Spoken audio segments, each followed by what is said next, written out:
Out of the gate, we just heard very brief remarks from Kamala Harris. What struck me first is I thought, hey, you don't have the job yet. Where's President Biden?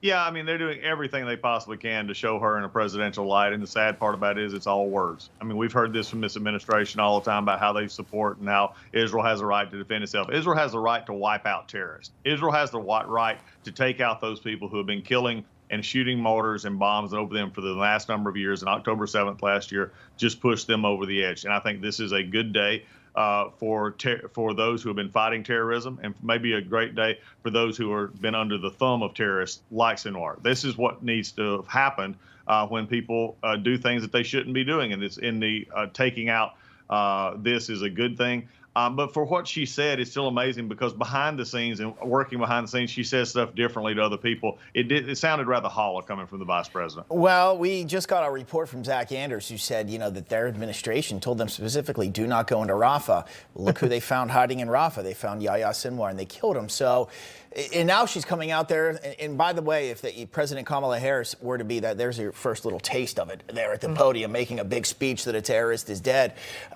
taking credit for it and saying, okay, we did it. We got him. We can move on. The war can end here. Specifically, though, she was telling them not to do just what they did. Seems kind of ironic to me, Senator. No, I think that's very well stated, Bob. The reality is that Israel is moving forward, doing what they need to do to protect themselves, even though the administration has told them not to do any of these things. And then you're right, stand up and take credit for it. But she really didn't do that. She talked about Gaza, and that's fine. She talked about Hamas and ending the war. But the war isn't just in Gaza. There's a war going on with Hezbollah in the north and Iran. It's all a war against Iran. And Iran's war against Israel and these groups. And to isolate that, again, shows a lack. I don't know if it's a lack of understanding, but it's just a purely political statement. She had to make a statement, and she made it in a way that didn't offend some of her folks on her left and the radical Muslim community that's here, and particularly in Michigan.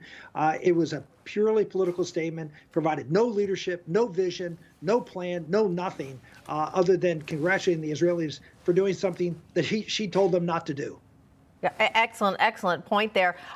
Doug, also, this is happening, the killing of Sinwar, of course, happening less than 3 weeks away from the election. Do you think that will have any effect on how people may vote? Will they think, oh, wow, well, while Kamala Harris was in office, this terrorist leader was attacked? And again, she is, as Bob pointed out, taking credit for it. Yeah, she had nothing to do with it. I mean, that's about like you and I and the senator saying, oh, look, we just took out a terrorist. No, we had nothing to do with it. Israel had everything to do with it, and they've been fighting the United States and the Harris-Biden administration tooth and nail the whole way. They've been wanting them to stop for almost a year now.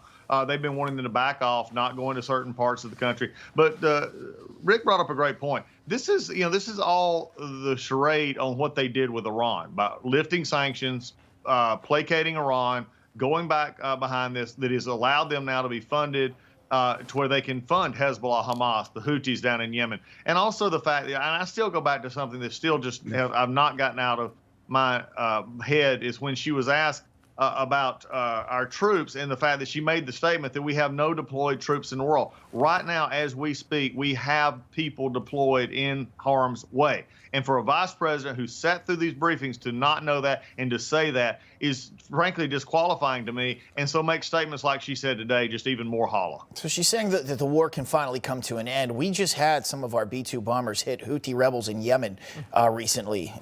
Big, about 5 of them, underground bunkers. Yep. Really hard to reach. We have the capability for that. It certainly doesn't seem like the war is ending, though. It seems like they say that, but then it also keeps escalating at the same time. Now the lead terrorist is dead, and I'm sure there will be some kind of response by what's left of Hamas, what's left of the other proxies and Iran. Senator, your take on that? Well, it's interesting. She made the comment the war is coming to an end. Well, why, if that's true, and the part about Gaza she's talking about, it's coming to an end because Israel's winning. That's how it comes to an end. One side wins, the other side loses, and the winning side dictates